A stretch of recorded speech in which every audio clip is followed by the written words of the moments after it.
Here's where it gets very interesting, and people follow me with this. At 26, you left Cameroon. You go to Nigeria, Niger, Algeria, Morocco, the Sahara Desert, the Mediterranean Sea, and Spain, just to make it past France. Now, I'm not Magellan. I'm not this great, navigator or anything, but it seemed like you were just traveling in circles before you got to your ultimate destination. So Nigeria, Niger, Algeria, Morocco, Sahara Desert, Mediterranean. It took you over a year. Yeah, it took me 14 months to get all the way to France, because all this was illegal immigration, right? A lot of people that are looking for a better opportunity, for job, for stuff like that, that lived. I mean, I left on my own, but on the way, we met. You met with people coming from different places, right. And by the time you get in Morocco, there is like all the nationality of Sahara, sub-Saharan African that are up there. They have different community and all with the same goal to get in Europe. I mean, watching that is scary. I'm like, okay, so all these people are looking to go. It's been like this amount every time. Where am I going exactly? You're free. But you were undeterred, because you mentioned you were on the raft sometimes, and you got turned back, and you just like, I'm not going back. That's the journey of a lot of people out there. In fact, I was out there just for one year. I can say, yes, I was very determined. I was going again and again and again. I didn't settle, because some people at some point, they get tired, they get exhausted, they get burnt out, and they just go back in the city and sit and just start to find a job as a builder or help somebody like work, and they are not in a good situation, so they can even afford a good job. So, yeah, I was just doing the same. It was the same process as a lot of people. Some people had a better chance. They would do it, make it from the first attempt. Some people, the second attempt. Some people would try 2-3 times and don't make it and just give up, or quit. How many times did it take you before you became successful and got crossed over? So in the ocean, I fell 6 times, and he was the 7th time. I went to the gate like 3 times. It didn't work. The first time I get really, really caught by the barbed wire. Okay. Really bad. You got stuck. Yeah, I still get some deep scar on me. That reminds me. But I always prefer water, because I was more comfortable in water and stuff. But I finally succeeded the 7th time. And it was 1 year exactly from the day that I left Cameroon. Basically 1 year anniversary. Wow. From when I left Cameroon. So I remember when we get rescued by the Red Cross in the ocean. He was around maybe 8 to 9 a.m. in the morning, on April 3rd, 2013. And that's my daughter's birthday. Really? 2013? No, April 3rd. April 3rd, yeah. And I was there, and the other people, because it was 9 of us in this raft, this little swimming pool raft.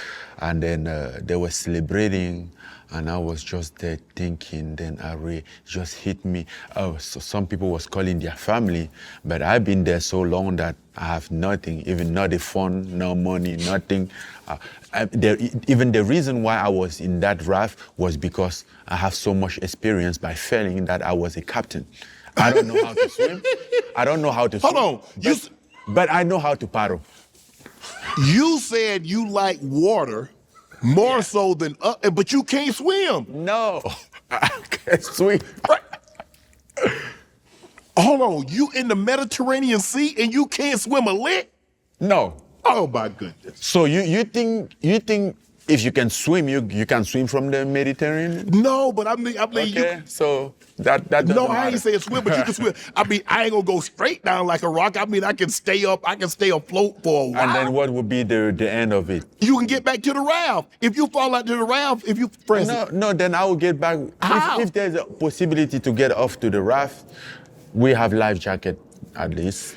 Oh, so where'd y'all get the life jackets from? Oh no, the first rule is to have life jacket. Okay. You're going in the ocean. Yes. Hey, with this raft, he needs a little nail like this to blow that shit like, and it's over. Doesn't matter if you know how to swim, if you're in the middle of the ocean, it doesn't matter. It doesn't matter at all. So the bare minimum is the life jacket. And sometimes we don't have a life jacket. You know this thing that, I don't know how they call it, we call it in French vessie, that they put inside the tire. Yeah, inner tube.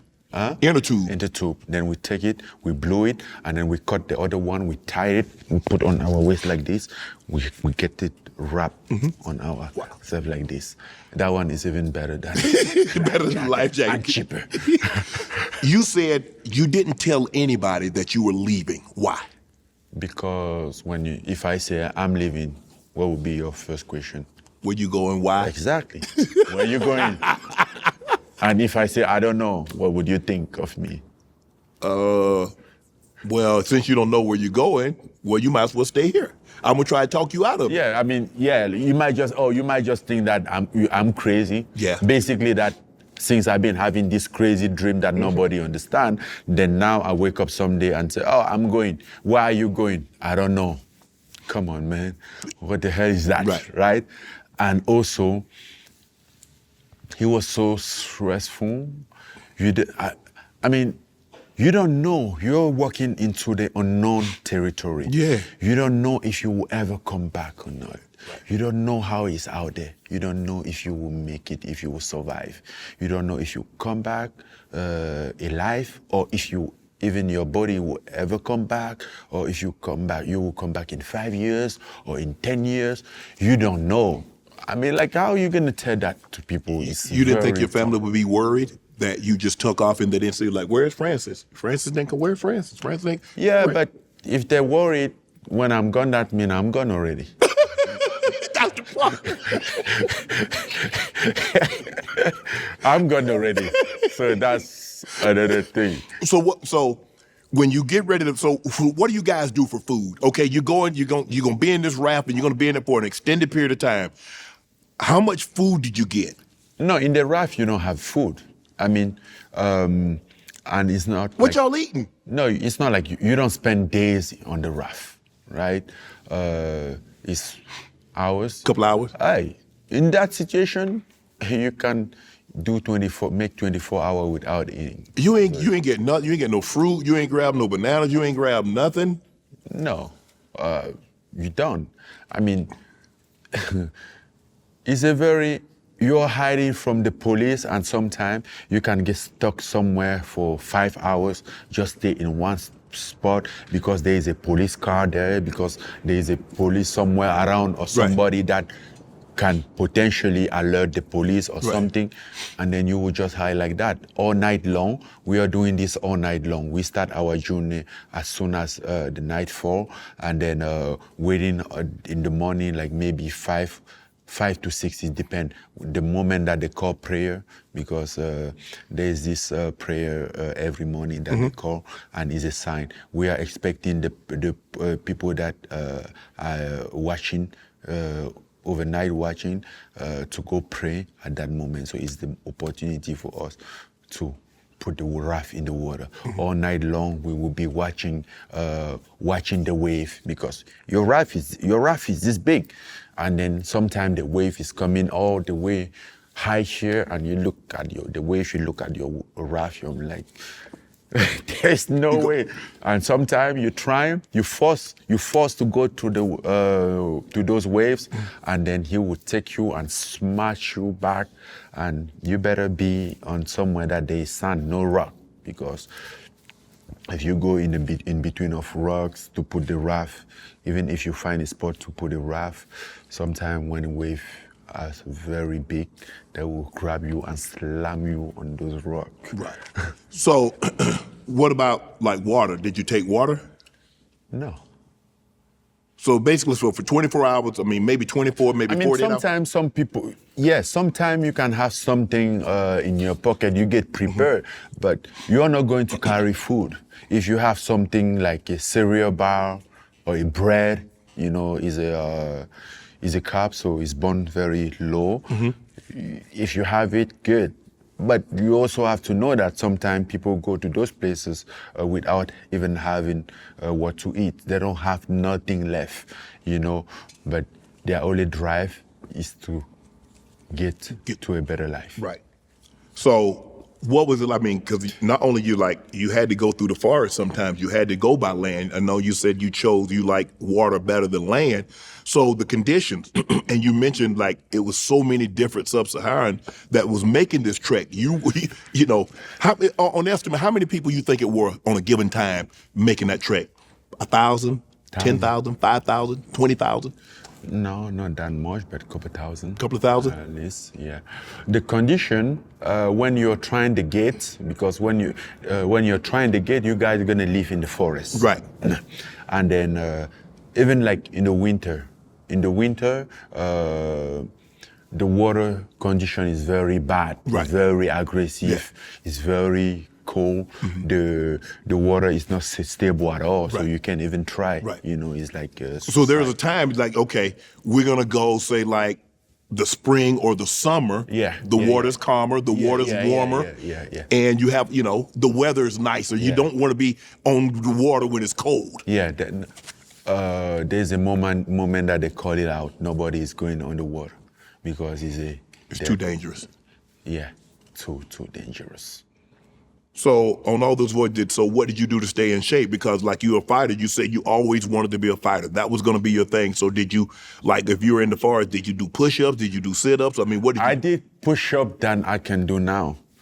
Like I get to the point that I was doing like 300 push-up a day, like 5 sections of 60 push-up, Yeah. like normal, and Right. then with some abs, some stuff like that. But just because we have nothing to do, and then we get into Spain after that. Afterward, they put us in jail for 2 months. Nothing, you can't do anything there. You just maybe push up, work some bench, Right. whatever you can do. So you spent 2 years in Paris? So how long were you in? Almost 4 years in Almost Paris. in jail? No, 2 months. 2 months. 2 months. In Spain. In The Spain. jail was in Spain. Then you got to Paris. Yeah. Then I left. When they free us, we went to those association. After a couple weeks, we left. And actually, I was going to Germany. I wasn't. Yeah, you wanted to go to Germany. Why would you want to go to Germany? What's in Germany? There was a Klitschko brother, and the heavyweight boxing at that time was moving up there. Okay. In France, there wasn't really like a boxing stuff that Right. was driving me there, and I was chasing boxing because at first, if I would have to choose, I would have come straight to America. Right. There's not a path like that to come to America. Right. Then I want to go to the UK, but problem now, the UK is not in the Schengen zone.